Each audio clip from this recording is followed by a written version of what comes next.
Hello class.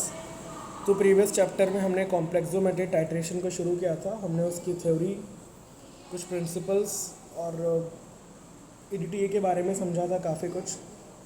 तो आज हम थोड़ा सा और इसमें समझेंगे टाइप्स ऑफ कॉम्प्लेक्सोमेट्रिक टाइट्रेशन को, जिसमें सबसे पहले हमारा आता है डायरेक्ट टाइट्रेशन। देखिए, डायरेक्ट कॉम्प्लेक्सोमेट्रिक टाइट्रेशन में मेटल आयन कंटेनिंग सैंपल को डायरेक्ट स्टैंडर्ड ईडीटीए सॉल्यूशन से टाइट्रेट करते हैं। ठीक है, हमने कल भी आपको बताया था कि हमने मेटल आयन को लाइगेंड के साथ में ट्रीट करना है। लाइगेंड हमारा ईडीटीए था और जो भी हमारा कॉम्प्लेक्स फॉर्म बन के एंड पॉइंट हमें दे रहा था वैसे ही कुछ। तो डायरेक्ट कॉम्प्लेक्सोमेट्रिक टाइट्रेशन में मेटल आयन कंटेनिंग सैंपल को डायरेक्टली स्टैंडर्ड ईडीटीए सॉल्यूशन से टाइट्रेट किया जाता है। यानी कि सैंपल में मेटल आयन है, सीधा ईडीटीए डालेंगे, कॉम्प्लेक्स बनेगा, इंडिकेटर से एंड पॉइंट को हम डिटेक्ट करेंगे। ठीक है। सो प्रिंसिपल की बात करें, मैंने आपको कल बताया था कि मेटल आयन ईडीटीए के साथ में एक स्टेबल कॉम्प्लेक्स बनाता है। ठीक है, कल मैंने आपको एक जनरल रिएक्शन बताई थी। वो जनरल रिएक्शन क्या थी, मैंने आपको बताया था जैसे कि हमारा ये मेटल आयन, ठीक है, मेटल आयन, अब इसको हम किसके साथ रिएक्ट करा रहे थे, हमारे लाइगेंड, ठीक है, इसके साथ में।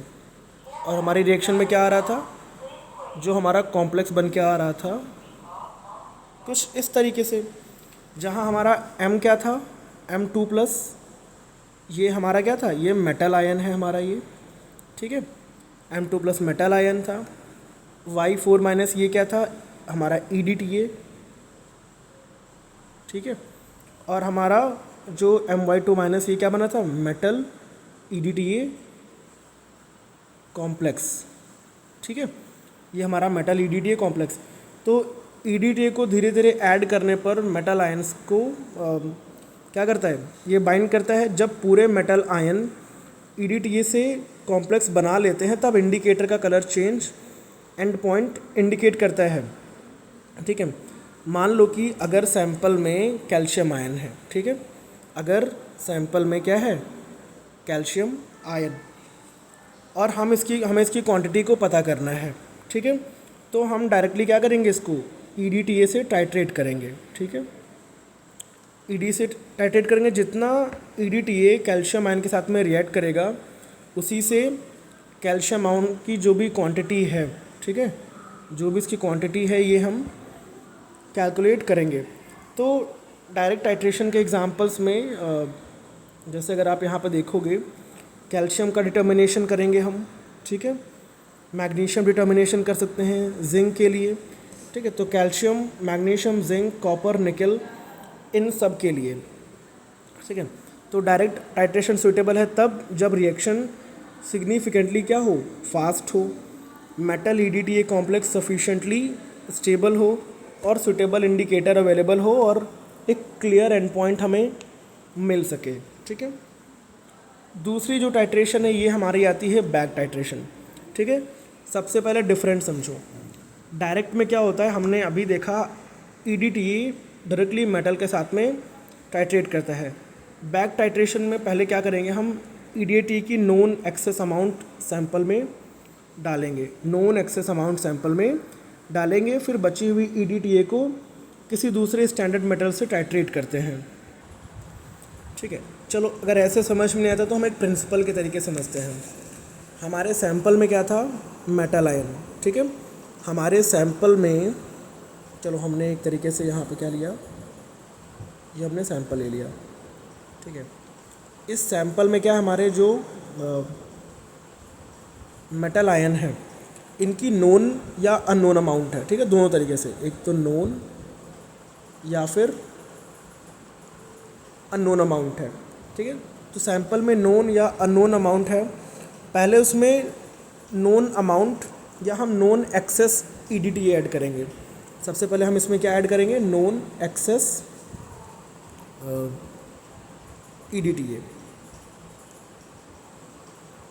ठीक है। अब जब हम इसमें नोन एक्सेस EDTA के को ऐड करते हैं तो मेटल आयन EDTA के एक पोर्शन को कंज्यूम करता है, ठीक है। तो ये मेटल आयन क्या करेंगे, EDTA के एक पोर्शन को क्या करेंगे, यहाँ पे कंज्यूम करेंगे। अब क्या होगा, एक रिएक्शन के तौर पे देख रहे हैं, जैसे कि हमारे ये मेटल आयन प्लस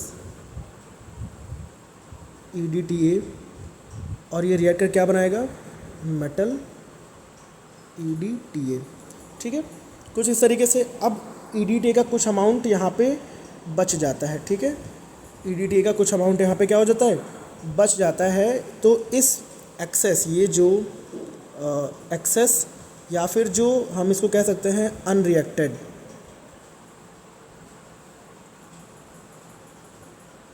जो अनरिएक्टेड EDTA को स्टैंडर्ड मेटल आयन सॉल्यूशन से हम टाइट्रेट करेंगे।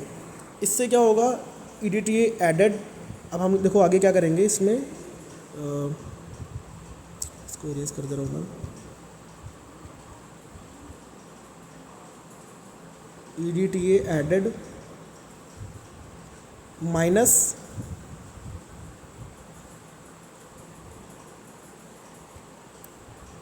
EDTA रिमेनिंग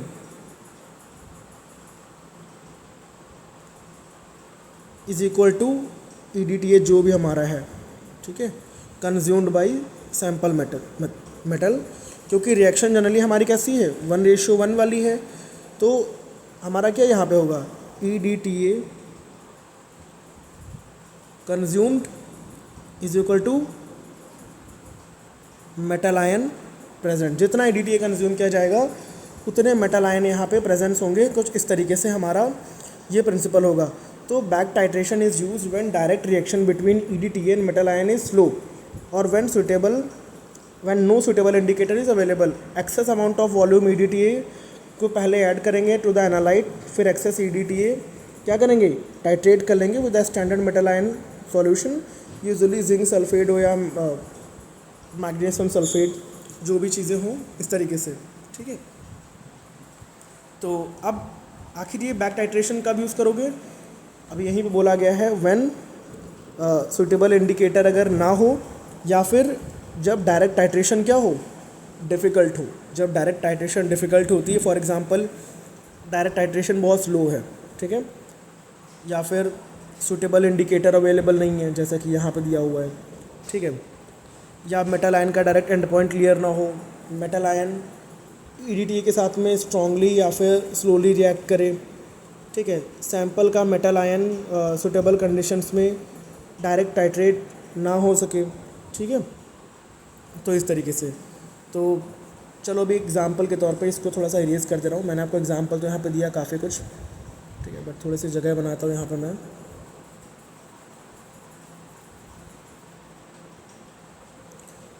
मान लेते हैं कि सैंपल में क्या है, सैंपल में M2+ है, ठीक है, सैंपल में M2+ है। तो हम सबसे पहले क्या करेंगे, हम स्टेप नंबर 1 में ले रहे हैं। पहले इस M2+ को क्या करेंगे, हम जो एक्सेस EDTA है, ठीक है, इससे क्या करेंगे, रिएक्ट कराएंगे। तो क्या बनेगा, EDTA प्लस ये जो एक्सेस EDTA था हमारा इतना आके बनेगा, ठीक है। फिर क्या होगा, फिर बची हुई EDTA को हम स्टैंडर्ड मेटल आयन कौन सा होगा, बची हुई एक्सेस EDTA को स्टैंडर्ड मेटल आयन, फिर चाहे वो अब कौन सा हो हमारा इसमें हो, अब चाहे वो Mg2+ मैग्नीशियम या फिर जिंक, ठीक है, जिंक 2+। इससे क्या करेंगे हम, इससे हम क्या करेंगे, टाइट्रेट करेंगे। अब इससे टाइट्रेट करते हैं, इससे पता चलता है कि ओरिजिनल सैंपल ने कितनी EDTA क्या की, कंज्यूम की, ठीक है। तो इसी को हम बोलते हैं हम बैक टाइट्रेशन, ठीक है। तीसरा हमारा जो आएगा ये है रिप्लेसमेंट या सब्स्टिट्यूशन टाइट्रेशन। इसको हम डिस्प्लेसमेंट टाइट्रेशन भी कहते हैं, रिप्लेसमेंट, सब्स्टिट्यूशन या फिर डिस्प्लेसमेंट, ठीक है। इसमें एक सिंपल कॉन्सेप्ट समझो, एक मेटल दूसरे मेटल को EDTA कॉम्प्लेक्स से बाहर निकाल देता है, ठीक है। मान लीजिए हमारे पास एक स्टेबल मेटल ईडीटीए कॉम्प्लेक्स है, हमने मान लो रिएक्ट कराया किसी, ठीक है, और हमारे पास स्टेबल ईडीटीए ये कॉम्प्लेक्स है, ये क्या है हमारा, ये है स्टेबल, हम मान लेते हैं सर, ठीक है। तो स्टेबल ईडीटीए कॉम्प्लेक्स है, या फिर इस तरीके से नहीं तो हम थोड़ा सा एक डिफरेंट तरीके से इस रिएक्शन को लिखते हैं हम, ठीक है। जैसे कि कॉम्प्लेक्स की बात करें ना, ये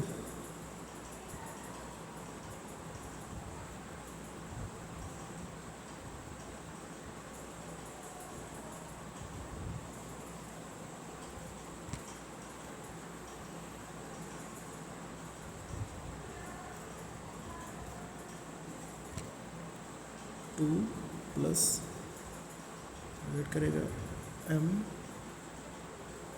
वाई, ठीक है। अब देखो यहाँ ध्यान समझना, यहाँ नया मेटल आयन, जो न्यू मेटल आयन, ये मैंने दो से पहले जो लंबी से आयन कीजिए ना, यहाँ जो नया मेटल आयन है हमारा, ठीक है, ये वाला, ठीक है, यहाँ नया मेटल आयन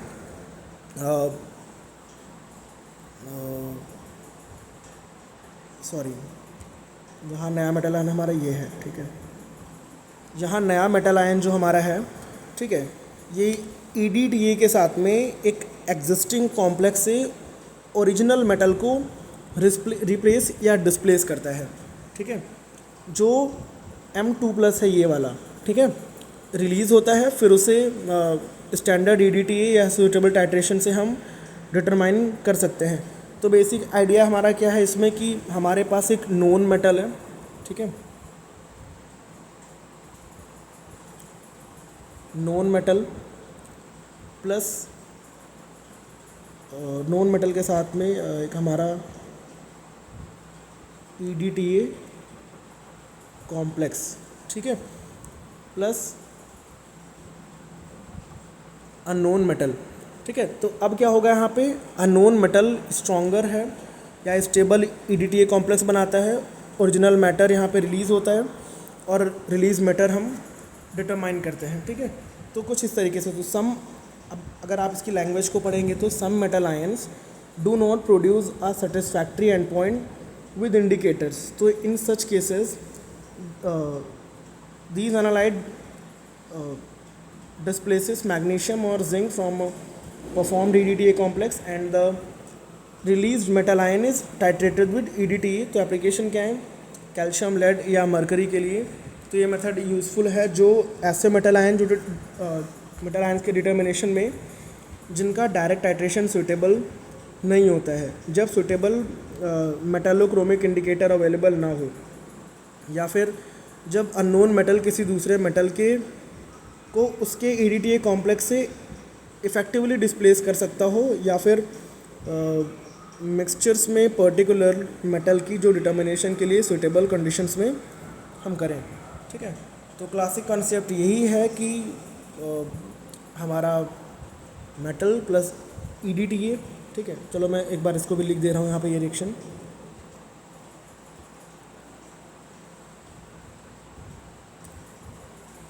ठीक है।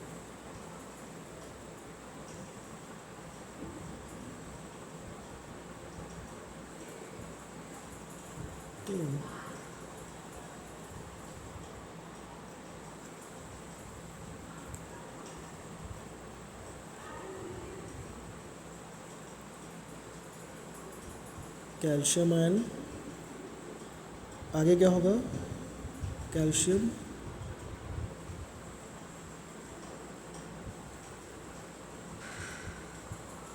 देखो यहाँ से कैसे मैग्नीशियम जो है ये डिस्प्लेस हुआ, यहाँ पे क्या है, यहाँ कैल्शियम आयन और ये जो पहला कैल्शियम आयन, ठीक है, और मैग्नीशियम ईडीटीए जो है, ठीक है। कैल्शियम आयन मैग्नीशियम ईडीटीए से मैग्नीशियम को डिस्प्लेस कर सकता है क्योंकि कैल्शियम ईडीटीए कॉम्प्लेक्स ज़्यादा स्टेबल है। तो हमारे पास जो स्टेबल कॉम्प्लेक्स है वो ये है, ठीक है। तो रिलीज मैग्नीशियम आयन को अप्रोप्रिएट मेथड से हम डिटरमाइन कर सकते हैं। थर्ड या फोर्थ वन जो हमारे पास ये है इनडायरेक्ट टाइट्रेशन। ठीक है, इनडायरेक्ट कॉम्प्लेक्स ज्योमेट्री टाइट्रेशन में जिस सब्सटेंस या आयन को डिटरमाइन करना है वो EDTA के साथ में डायरेक्ट टाइट्रेट नहीं होता है, इसीलिए उसके साथ एक सुटेबल मेटल आयन की रिएक्शन कराई जाती है और फिर उस रिएक्शन के आधार पे हम डिटर्मिनेशन करते हैं। तो प्रिंसिपल के तौर पे एनालाइट को डायरेक्टली EDTA से टाइट्रेट करने के बजाय यहाँ पे क्या करेंगे हम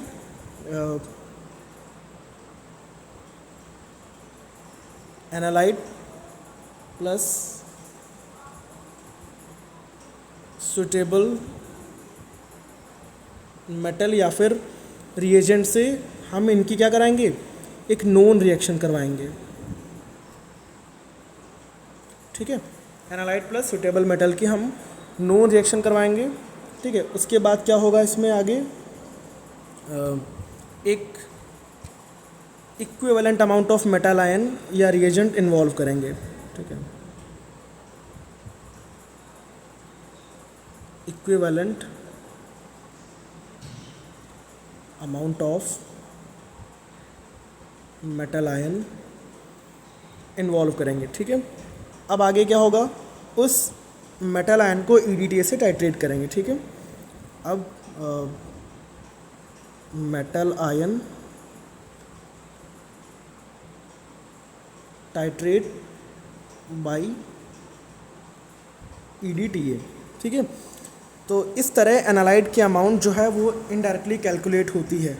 तो जिस चीज़ को सीधे EDTA टाइट्रेट नहीं कर सकते उसकी क्वांटिटी किसी दूसरे मेजरेबल मेटल आयन रिएक्शन के थ्रू इनडायरेक्टली डिटरमाइन हम करते हैं। ठीक है, तो इसी तरीके से यहाँ पे इसे बोला गया है indirect titration is use for ions do not directly react with EDTA। The analyte is first converted into another form that can react with EDTA। तो हमने यही कहा, एनालाइट लिया, सुटेबल मेटल लिया, नोन रिएक्शन करवाई इनकी। ठीक है, equivalent amount of metal ion हमें मिल गया। अब मेटल आयन को हम टाइट्रेट कर सकते हैं EDTA से। ठीक है, तो इसका जो यूज़ है या फिर हम एप्लीकेशन की बात करें, इनडायरेक्ट मेथड यूज़फुल है। ठीक है, क्योंकि किसमें कुछ एनायंस की डिटर्मिनेशन के लिए, ऐसे सब्सटेंसेस के लिए जो EDTA के साथ में डायरेक्टली रिएक्शन नहीं करते, कुछ फार्मास्यूटिकल सब्सटेंसेस की एनालिसिस में, और ऐसे एनालाइट्स के लिए जिनको सूटेबल मेटल आयन के साथ में क्वांटिटेटिव रिएक्शन कराया जा सकता है। ठीक है, ओके, अभी जो हम नेक्स्ट बात करने वाले इसमें ये है मेटालोक्रोमिक इंडिकेटर्स। ठीक है, अब ये जो मेटालोक्रोमिक इंडिकेटर्स हैं, अब टाइट्रेशन के एंड पॉइंट की तरफ आते हैं हम। ठीक है, मेटालोक्रोमिक इंडिकेटर्स क्या हैं पहले आप ये समझिए। मेटालोक्रोमिक इंडिकेटर्स ऐसे ऑर्गेनिक डाइज होते हैं जो मेटल आयंस के साथ में कलर्ड कॉम्प्लेक्स बनाते हैं, are the organic dyes that form weak coloured complexes with metal ions. ठीक है, तो और क्या करते हैं, ये मेटल आयन के बाइंडिंग या रिलीज़ की वजह से इसमें कलर चेंज दिखता है।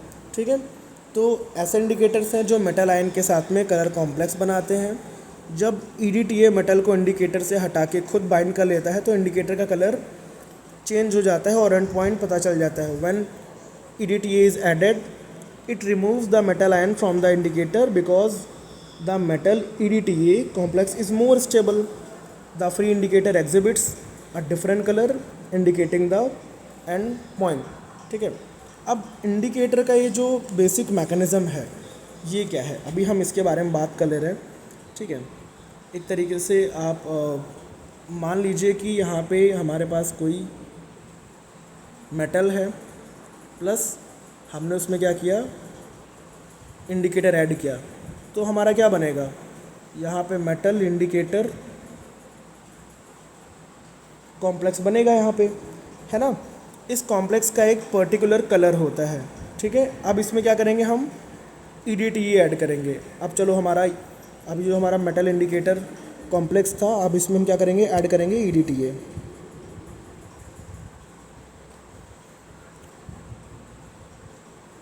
नेक्स्ट रिएक्शन में मेटल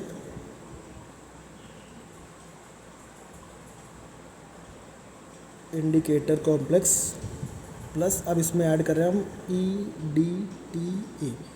तो अब आगे क्या बनेगा इसमें, मेटल प्लस EDTA, देखो मेटल EDTA प्लस इसमें बना हमारा एक फ्री इंडिकेटर। ठीक है, अब इसमें हमारा फ्री इंडिकेटर बना।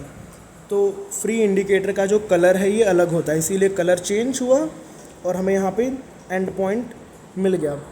ठीक है, तो ये हमारा जो फिनोमेना है या बेसिक मैकेनिज़्म है मेटालोक्रोमिक इंडिकेटर के लिए। ठीक है, अब सबसे पहले हमारा आता है इसमें एरियोक्रोम ब्लैक टी। ठीक है, देखो ये जो एरियोक्रोम ब्लैक टी है सबसे इम्पॉर्टेंट मेटालोक्रोमिक इंडिकेटर्स में से एक है, स्पेशली कैल्शियम आयन। ठीक है, specially calcium ion plus magnesium ion की डिटर्मिनेशन के लिए। ठीक है, और जो भी पर्टिकुलरली वाटर की हार्डनेस के डिटर्मिनेशन में कॉमनली यूज्ड है।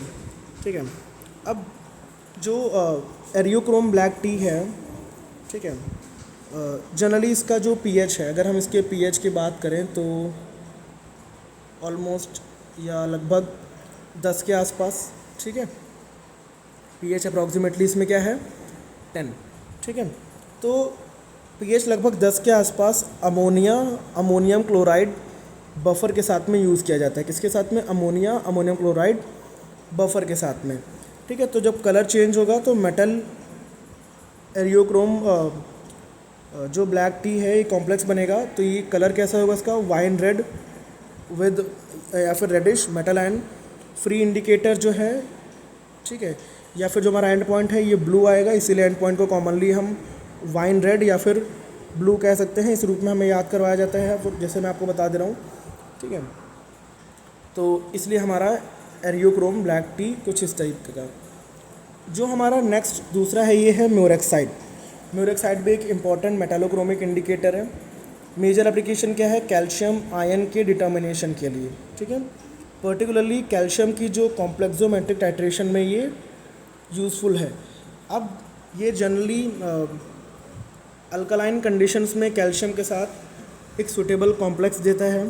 ठीक है, तो आप म्यूरेक्साइड से कैल्शियम को याद कर सकते हो। तो usually use mainly for calcium, pink with calcium ions, purple या violet with at end point. Next इसमें है ज़ाइलेनॉल ऑरेंज। ठीक है, यहाँ भी मेटालोक्रोमिक इंडिकेटर है, जब ये कई मेटल आयंस के साथ में कलर्ड कॉम्प्लेक्सेस बेसिकली बना सकता है। ठीक है, अब ज़ाइलेनॉल का जो एप्लीकेशंस है ये हम Bi3+ इसके साथ में प्लम्बम के साथ में या फिर जिंक के साथ में, कैडमियम के साथ में, कुछ जो भी अदर्स मेटल आयंस हैं इनके साथ में कर सकते हैं। इनकी जो भी मैंने जितने भी आयंस लिखे हैं इनकी जो कॉम्प्लेक्सोमेट्रिक डिटर्मिनेशन में सूटेबल कंडीशंस पे हम इसी ज़ाइलेनॉल ऑरेंज को यूज़ करते हैं। ठीक है, इसका एडवांटेज ये है कि एसिडिटी या फिर जो वीकली एसिडिक कंडीशंस में कुछ मेटल आयंस के लिए यूज़फुल हो सकता है। उसके अलावा नेक्स्ट है काल्मागाइट। ठीक है, काल्मागाइट भी एक टाइप का मेटालोक्रोमिक इंडिकेटर है और इसका बिहेवियर EBT के सिमिलर है। ठीक है, जो एरियोक्रोम मैंने बताया था, एरियोक्रोम ब्लैक टी इसके सिमिलर है। तो मेजर एप्लीकेशन क्या है कि स्पेशली कैल्शियम एंड मैग्नीशियम के एस्टिमेशन के लिए, डिटर्मिनेशन के लिए, और जो वाटर की हार्डनेस है उसके डिटर्मिनेशन के लिए इसका यूज़ किया जाता है, जैसा हमारा पहले था। ठीक है, तो EBT और काल्मागाइट दोनों ही कैल्शियम आयन, मैग्नीशियम आयन और जो हमारा वाटर है, ठीक है, इसकी हार्डनेस के लिए हम समझ सकते हैं, इसको ऐसे याद कर सकते हैं। ठीक है, तो अभी जो नेक्स्ट हमारा आता है इसमें ये है बफर सॉल्यूशंस। ठीक है, कॉम्प्लेक्सियोमेट्रिक टाइट्रेशन में बफर क्यों यूज़ करते हैं, मैंने आपको ये चीज़ें कल बताई थी। क्योंकि EDTA की जो कॉम्प्लेक्स फॉर्मेशन अभी मैंने बताया कि ये क्या होती है, pH डिपेंडेंट। ठीक है। तो ईडीटी की जो कॉम्प्लेक्स फॉर्मेशन ये पीएच डिपेंडेंट होती है। अगर पीएच सही नहीं होगा, ठीक है, तो ईडीटीए पूरी तरीके से इफेक्टिव फॉर्म में नहीं होगा। मेटल ईडीटीए कॉम्प्लेक्स की स्टेबिलिटी बदल सकती है, इंडिकेटर्स का बिहेवियर चेंज हो सकता है और एंड पॉइंट जो है वो भी इनएक्यूरेट हो सकता है। इसीलिए सुटेबल बफर सॉल्यूशन यूज़ करके हम रिक्वायर्ड पीएच मेंटेन कर सकते हैं। तो buffer solutions maintain the optimum pH required for stable complex formation and different metal ions require different pH values for complete complexation। ठीक है, अब इसमें कॉमन बफर्स कौन से आएंगे? सबसे पहला है अमोनिया अमोनियम क्लोराइड बफर। ठीक है, अमोनिया अमोनियम क्लोराइड बफर, इसका पीएच कितना होता है? 10। सबसे इम्पॉर्टेंट बफर है पर्टिकुलरली ये भी calcium ion plus magnesium ion determination के लिए, और वाटर बेस हार्डनेस में ये एरियोक्रोम ब्लैक टी के साथ में कॉमनली यूज़ होता है। ठीक है, दूसरा जो आप देख रहे हो ये है एसिटेट बफर। अब इसमें acetic acid plus sodium acetate होता है। ये एसिडिक और वीकली एसिडिक पीएच मेंटेन करने के लिए यूज़फुल होता है, इसीलिए आप जो देख रहे हो पीएच 4 to 6।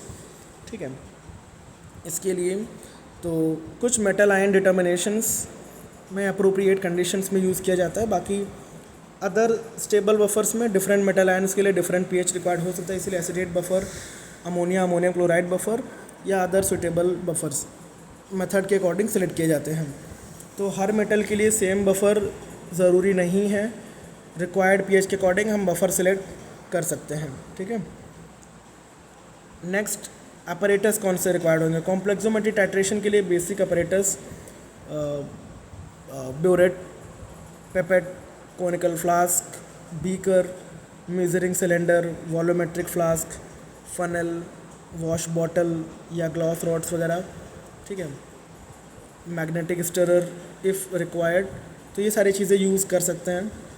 एडिशनली आपको पीएच पेपर या पीएच मीटर जब रिक्वायर्ड हो, अप्रोप्रिएट बफर, इंडिकेटर, एक वाइट बैकग्राउंड या टाइल, ताकि आप कलर चेंज को ऑब्ज़र्व कर सकें। ठीक है, ये चीज़ें हो सकती हैं। अभी जो यहाँ पे प्रोसीजर है, ठीक है, ये थोड़ा सा लेंदी जा सकता है। ठीक है, बट कोशिश करूँगा मैं आपको इसमें बता दूँ।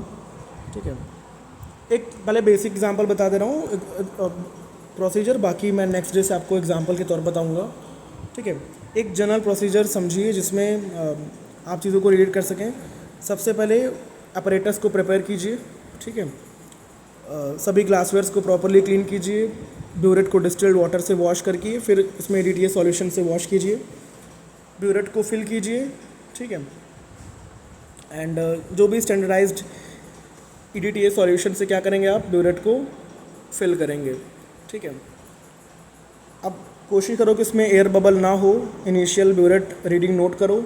ठीक है, अब सैंपल लो, पिपेट से accurately measured volume of sample लो और उसको कोनिकल फ्लास्क में ट्रांसफ़र करो, बफर ऐड करो। रिक्वायर्ड पीएच मेंटेन करने के लिए अप्रोप्रिएट बफर सॉल्यूशन ऐड करना होगा। पीएच लगभग हम मान ले रहे हैं कि 10।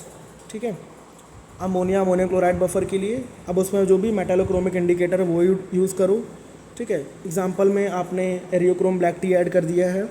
ठीक है, तो खैर उसके बाद टाइट्रेशन को स्टार्ट करना है। ब्यूरेट से स्टैंडर्ड ईडीटीए सॉल्यूशन को धीरे धीरे कोनिकल फ्लास्क में ऐड करोगे, फ्लास्क को कंटिन्यूसली शेक करोगे। ठीक है, या स्विल करोगे तो ईडीटीए मेटल आयन के साथ में कॉम्प्लेक्स बनाएगा। तो इस तरीके से वही हमारा M2++ ईडीटीए, तो हमारा वही MEDTA हमारा जो बन जाएगा। ठीक है, तो अब धीरे धीरे क्या है, हम एंड पॉइंट के पास पहुंचेंगे। जब कलर धीरे धीरे चेंज होने लगेगा तो ईडीटीए को क्या करेंगे, हम ड्रॉप वाइज ऐड करेंगे। अब यहाँ आपको ध्यान देना पड़ेगा कि एंड पॉइंट के पास जल्दी जल्दी ईडीटीए नहीं डालना है, एक एक ड्रॉप ऐड करके ऑब्जर्व करना है। ठीक है, फिर जब एंड पॉइंट आ जाएगा तो सभी मेटल आयंस ईडीटीए के साथ कॉम्प्लेक्स बना लें और इंडिकेटर फ्री फॉर्म में आ जाता है और कैरेक्टरिस्टिक कलर चेंज दिखाई देता है। एग्जाम्पल के तौर पे एरियोक्रोम ब्लैक टी मैंने बोला कैसा था, वाइन रेड या फिर ब्लू कलर में, है ना। तो इस तरीके से जो भी ब्यूरेट की रीडिंग है आप उसे नोट कीजिए, फाइनल रीडिंग नोट कीजिए और volume of EDTA used is equal to final reading minus initial reading, इसके थ्रू आप निकालिए एंड देन उसको कॉन्कॉर्डेंट रीडिंग को लेने के लिए आप बार बार इसको रिपीट कर सकते हैं। एंड देन कैलकुलेशंस जो हमारी आएंगी या फिर एग्जांपल्स होंगे, ये हम आपसे नेक्स्ट क्लास में बात करेंगे कि कैसे यहाँ पे एक बार प्रोसीजर कैसे लीड करेगा प्रॉपर डायग्रामेटिक फॉर्म में, मैं आपको बताने की कोशिश करूँगा। तो इस क्लास को यहीं तक रखते हैं, बाकी मिलेंगे आपसे नेक्स्ट क्लास में। Thank you and welcome.